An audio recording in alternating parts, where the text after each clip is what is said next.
Indians, Dutch, English, whalers, pirates, farmers, and hunters are all part of Fire Island's history.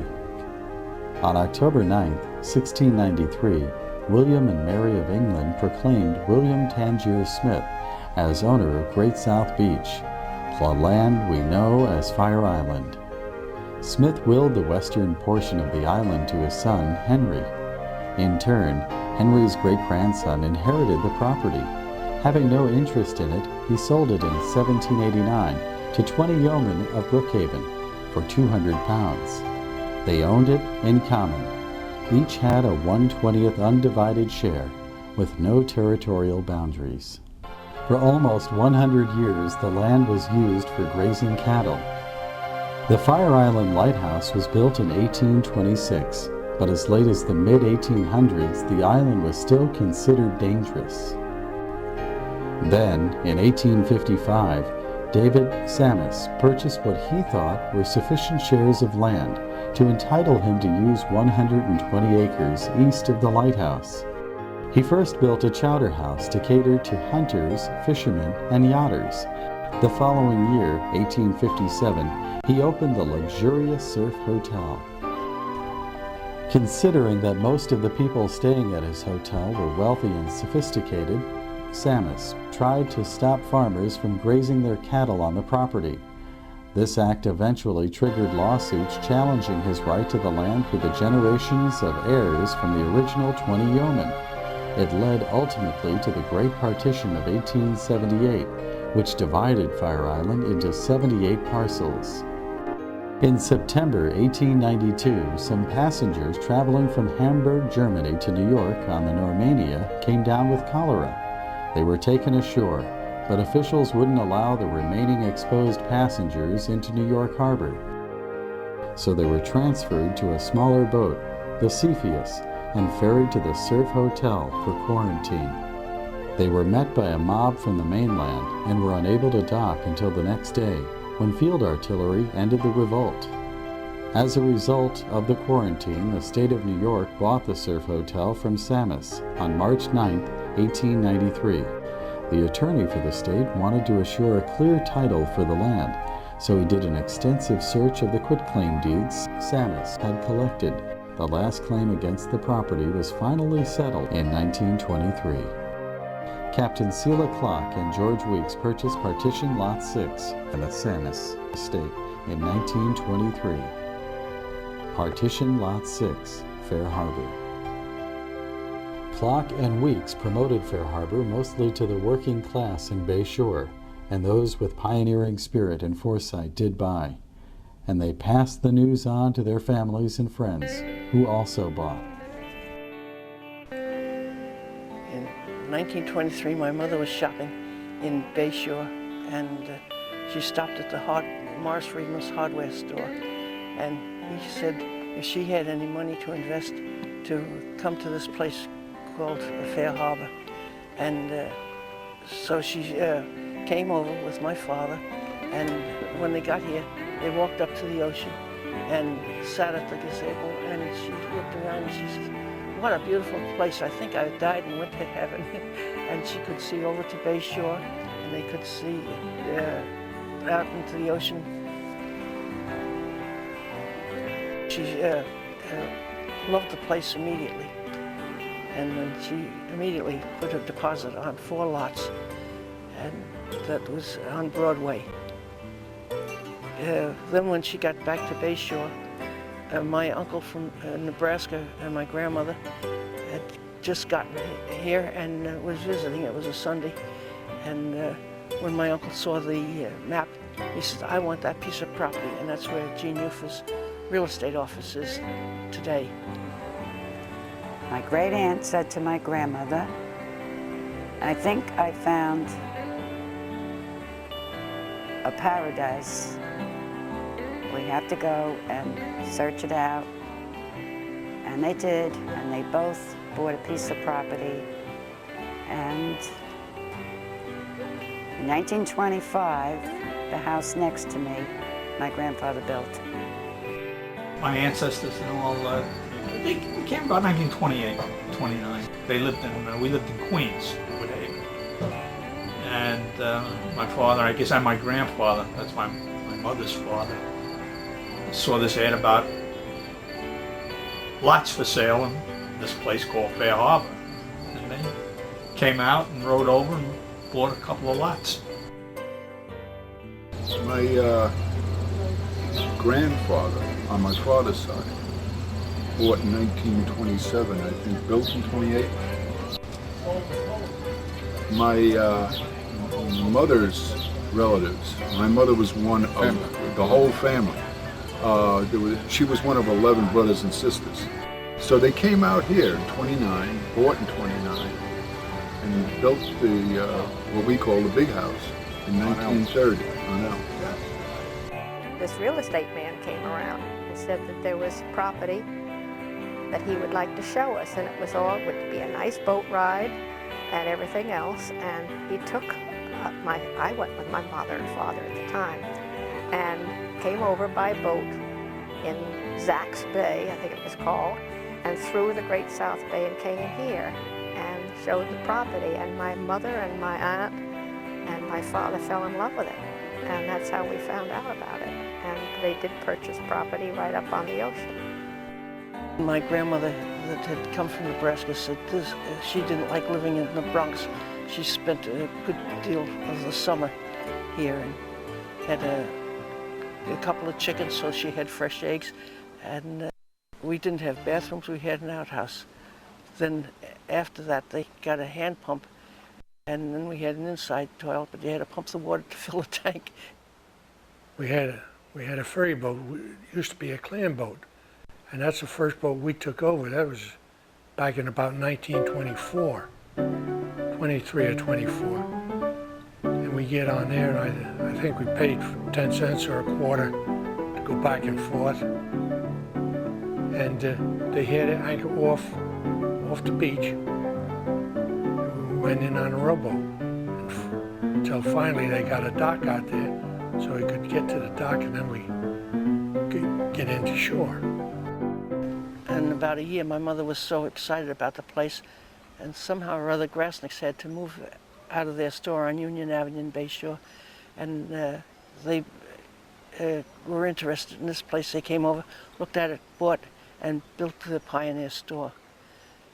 Then Ernie Grasnik had to get his boat. He bought the Zuzu and went back and forth to Bayshore for groceries and ice.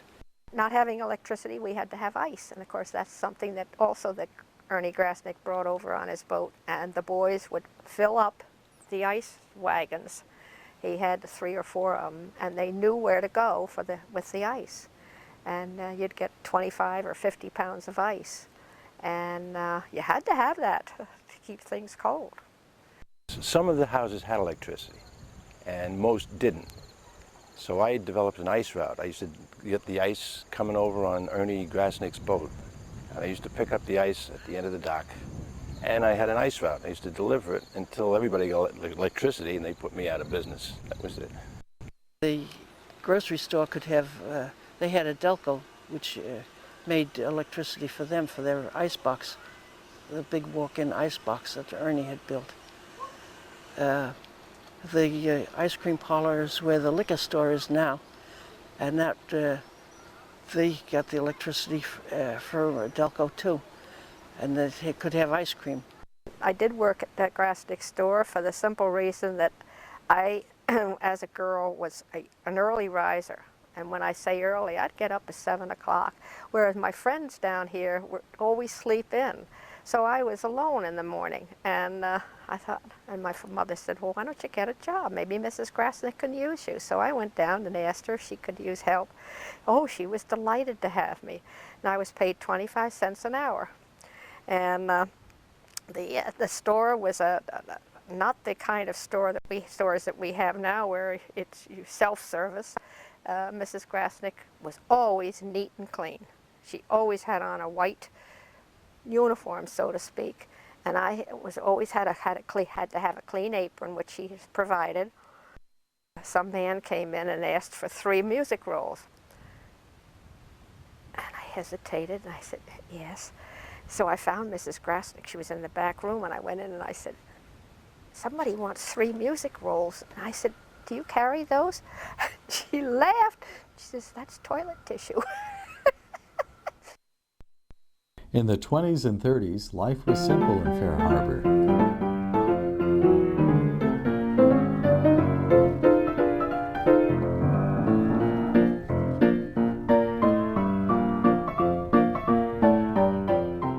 There used to be a pier right out into the ocean, and the boats used to go out to the nets that were out there, take all the fish in and bring them to the pier and go across the Fire Island pier and then put them on a boat again and take them over to Bay Shore for getting the fish to the market.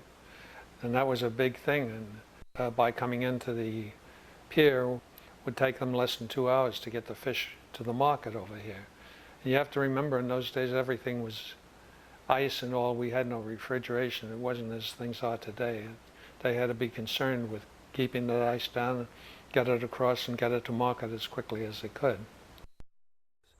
The 30s were rum runner days, prohibition days. Yeah, well, my father was recruited by the rum runners. He and several other men were recruited to meet on the ocean front, where rum runners would send these cases of liquor, throw them overboard. They would float. They were in wooden cases. They'd throw them overboard, and they'd wade out into the surf and bring them ashore. Then they'd cart the cases, carry the cases down to the bay, where they'd meet another rum runner boat on the bayside, and that boat would go to the mainland. We were always taking a shower under the hose, and it was always cold, so we put a water tank up on top of this little room, and all we did was, where the plug was in the side of the water tank, we put a shower head there. So you fill the shower up at night when you were done, and the sun all during the day would heat the water, and then you could take a nice warm shower, you know. But you want to be there early, because somebody, instead of letting it run empty, they'd fill up the shower again. It got cold, and you'd end up with a cold shower, you know. Staying at the big house, that house didn't have electricity yet. Used to pump the water up into a tank in the attic. Yes, and you got back to the ocean. You were the first one back to get that water. You got warm water. But if you had to pump up the next one, whoever was taking it was all cold. There was no hot water heater, no nothing. I remember kerosene stoves and going down to the dock and going getting the ice from Ernie Grosnick, and that's the way it was. In fact, we didn't have a TV on this set until well into the 60s. Oh, yeah, there was no TV, yeah.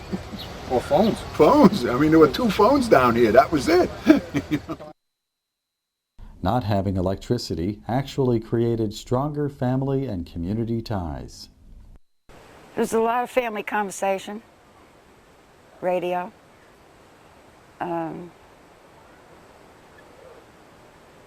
Actually, no music. I don't remember music being played like nowadays. I think there was a lot more closeness because of it. And of course, with the kerosene lamps at that time, you felt, well, kind of peaceful. When I was a girl, we used to take, a teenager, we used to take walks, my younger brother and my mother and father and I, and you'd walk down the boardwalks and you knew everybody by name. Always, you'd say, hello, George, hello, Louise, hello, so-and-so, and they would say, hello, Phil, hi, Pauline, hi, Dot. You knew everybody. And it was a nice feeling. Probably our parents thought the maid watched us. The maid thought our parents watched. I don't think anybody really watched us. We were just a little gang of kids that went around trying to, you know, we made huts down by the beach, you know, by the bay. I remember in the reeds we had these big huts, and we just played all sorts of games. We pulled taffy on rainy days. We'd all get together and pull taffy and played all sorts of games because we had no TV, no electricity. That was another thing, not having many people here. you actually, you separated your garbage with burnable and non-burnable, like your tin cans and bottles. Those you buried. Your garbage, your papers, goods, and so on, you had an incinerator with a mesh wire top on it, and you burned all of that stuff. And actually, in the '93 storm, we lost quite a dune here on the back, and we have pictures of it. As our son said, "Mom, you can tell you buried garbage back then because the clam shells, tin cans, bottles were still back in there." Life was simple and the community grew. On Tuesday, September 21st, 1938, the weather forecast called for a cold, rainy day. Many of the homeowners had closed their homes for the season. Still, others stayed on to enjoy the cooler days, unaware of the danger that had been moving up the Atlantic coast. In 1938, my mother, father, and my son, who was 3 years old at the time, were in the house when the water started to rise. We were sitting on the front porches because it was a rainy, windy day, and Mom was crocheting, Pop was reading a paper, and I was playing some kind of game, and we were sitting there on the porch, and our feet started getting wet. We didn't understand why, and we're looking at the rain, and then we looked towards the ocean, and when we looked towards the ocean, we saw the water coming over the dunes, so we just picked up and went upstairs, and we was upstairs and looking out the windows, and we could see the houses just picking up and washing down into the bay, just like a row of boats going along. We got down and we said a prayer. Our house had picked up. We could feel it picking up as we were praying, and picked up and watched, and a telephone pole come through Grandma's window, stopped the house dead, and we just stayed there. She tried climbing out on there was a little cover over the front door, and she tried climbing out on there, but it started to break away, so we got her back in again, and we just stayed in the house and watched, and there was nothing you could do. So they came down and waded through the water that was in the house and got into a boat and came down to the dock, because by that time the boardwalk had even washed away from the front.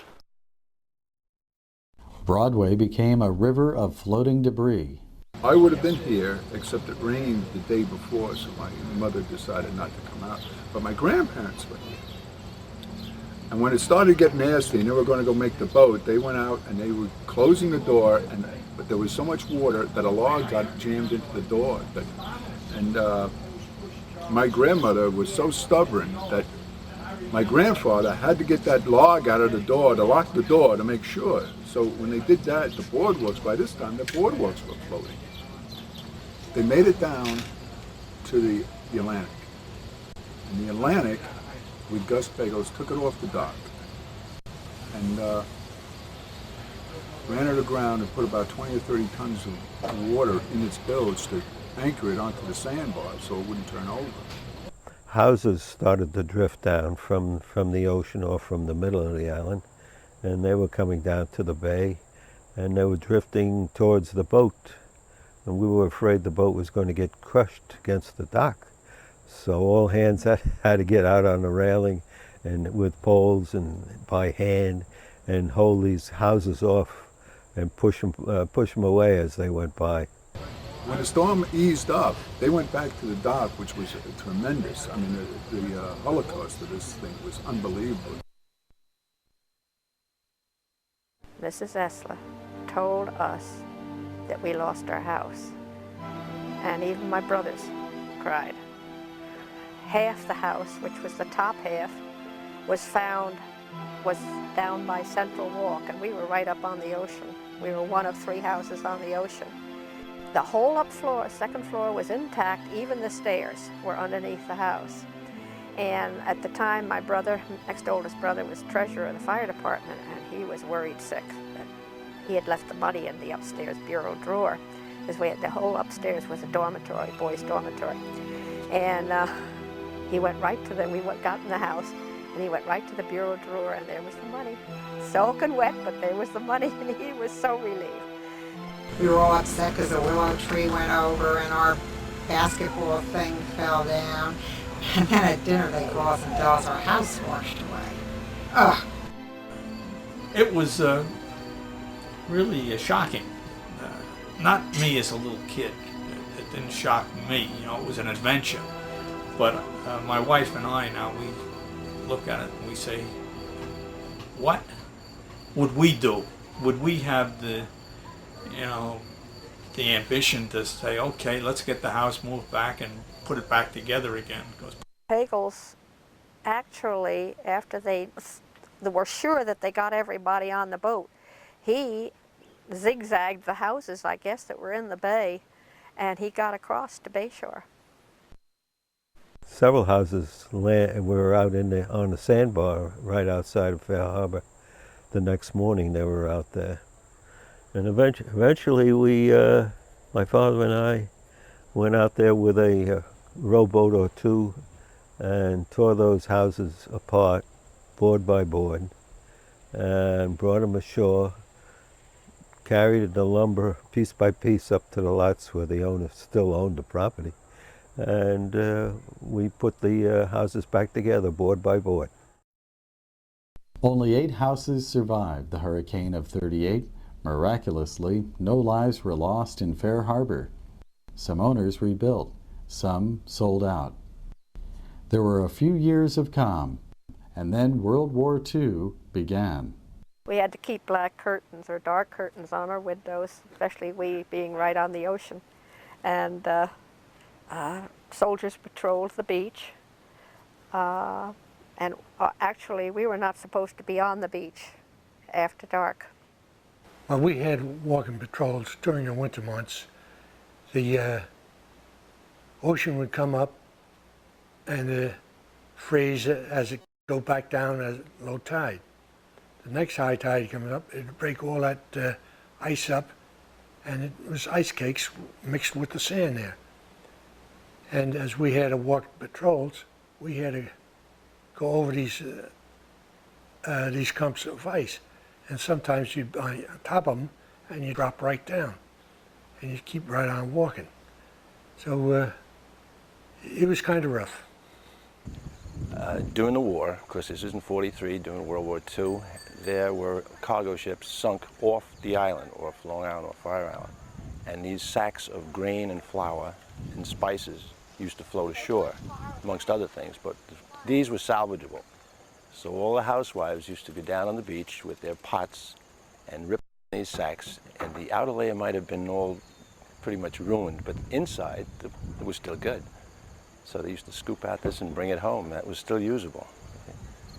It was an adventure just to walk on the beach because you didn't have the container ships. You had the regular type of freighters that they used to throw all the dunnage, and dunnage is wood and stuff, over the side. And we used to build our boardwalks out of all the driftwood that used to come up on that ocean. Now there's like, you know, very rarely do you ever find a piece of wood at all on the ocean. After the war, Fair Harbor began growing at a fast pace. I remember sometime in the early 50s when we had something of an all-village celebration to celebrate the completion of the 100th house in the village. We're now well over 400. Fair Harbor soon outgrew the few acid baking soda carts stored in the sheds which served as the fire department.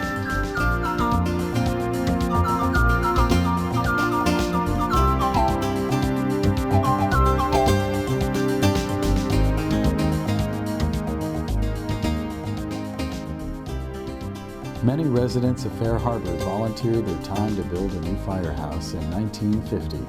My dad, being a mason contractor, offered his services, and he offered the services of his #1 man, and they accepted, of course, and he was the one that was in charge of almost of the building the firehouse in 1950.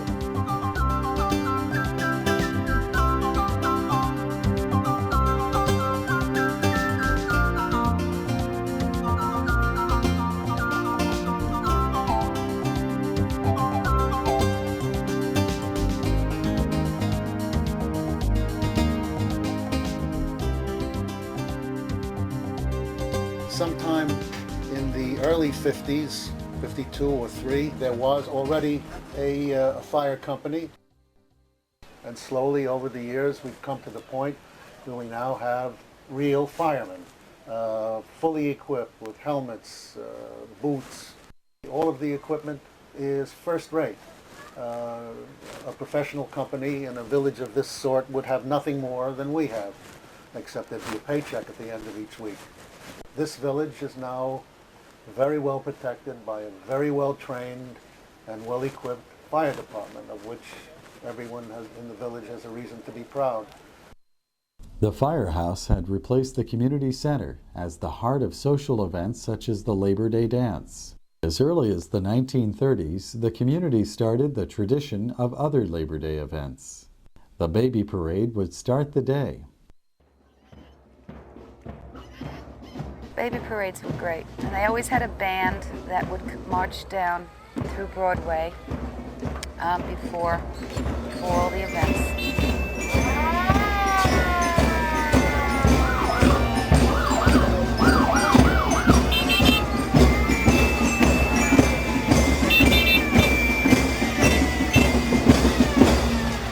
Pie-eating contests were fun for everyone, and messy too. Everybody be full of blueberries. The thing that was great about the whole thing is we held it all down by the bay, so if you got the blueberry pie contest when you went down, you get down, dive in the water, and wash off, and then you go in a grease thing and dive in the water and wash off. It was just, you know, everybody was in their bathing suits all day long. You just got sloppy. Two other favorites were the greased pole and the greased watermelon. So they took a flagpole and they put it out over the water. And then somebody get in a boat, or two guys would get in a boat with a bucket of grease, and they greased the flagpole from the dock out over the water. And then all the participants would go down and get wet and roll in the sand and get it all full of sand and everything, so that they could go out on this greased flagpole. And then they would take shots at going out, climbing along the grease pole, finding their best way of doing it, upside down and sideways and all that, sitting on it, trying to get to the end of the pole, and 9 out of 10 would fall into the bay. The greased watermelon was a free-for-all, with everyone trying to get the melon up on the dock. It was an event usually reserved for larger kids. It was an age bracket, you know, so it was maybe the older kids. They'd throw in one watermelon, and then you fought over it. Well, if you weren't over 16 or 17, you were in big trouble, because a couple of the guys got pretty rough. You're just about drowned by the time you get done, you know. Everybody's all tired out from trying to get this watermelon up on the dock. Swimming races were one of the original Labor Day events, open to everyone.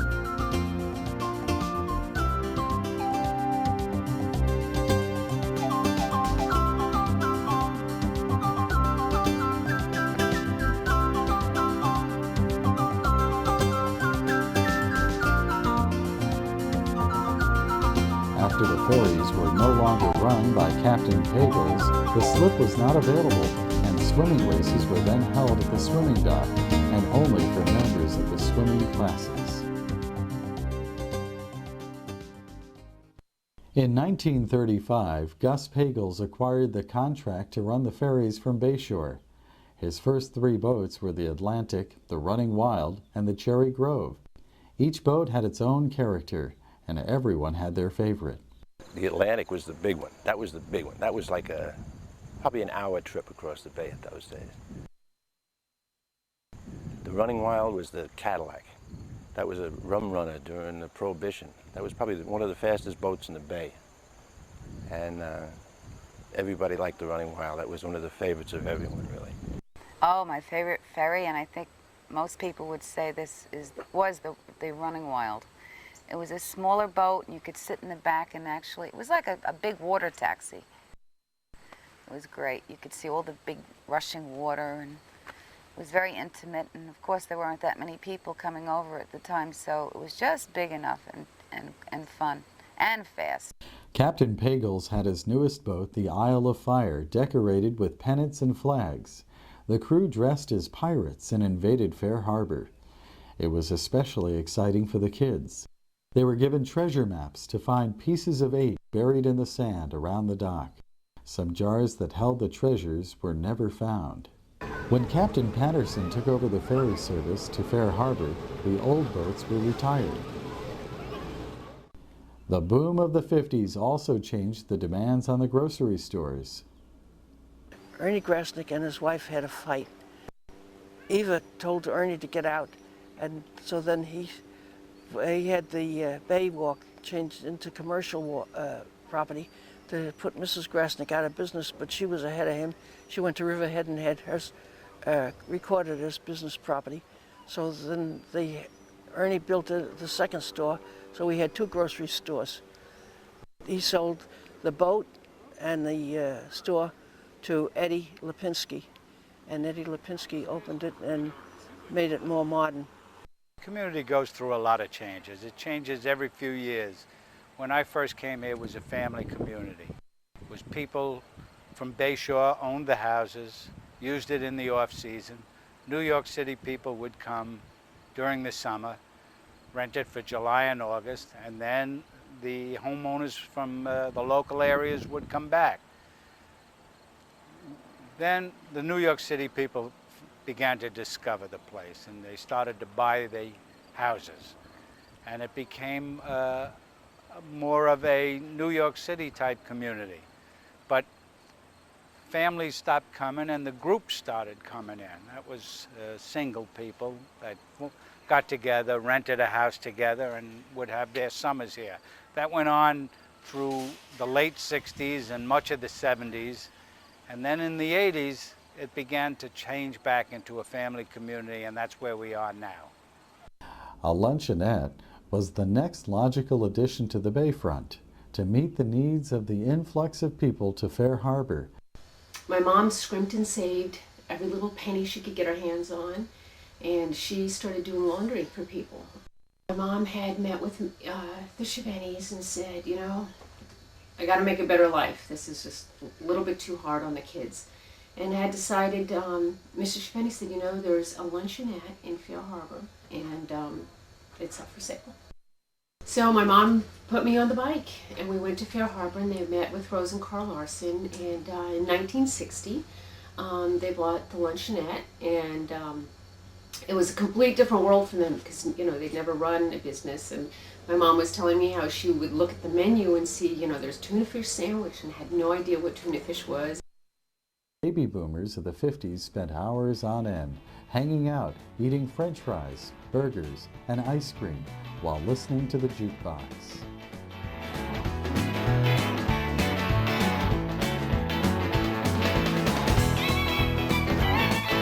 And so they had decided to change the luncheonette into a restaurant. In late 1965, they had purchased the hardware store, which is now the liquor store. It was very difficult because the town was very, very furious. They thought, you know, that it was going to bring in derelicts and, you know, people from the mainland, and they would be sleeping, you know, in the boats, and, you know, a natural concern for the town of that. And it was very hard because a lot of our best friends, all of a sudden, were now, you know, you can't hang out with the homeless, you know. They decided to compromise. They took the bar out, and that's when they put in just the service bar. And you know, it was wild because Cornelius was the cook, and Maria, Ingrid, and I were the waitresses, and my mom worked in the liquor store, and Hans was the bartender. You know, it was a whole family affair. The best was my mom's homemade clam chowder, and Cornelius did the donuts. He had the donut machine. And so that was, I think, what was the most popular to the people. Of course, you can't have a vast change in population without an effect on its surroundings. The bay acts like a barometer of the ecology.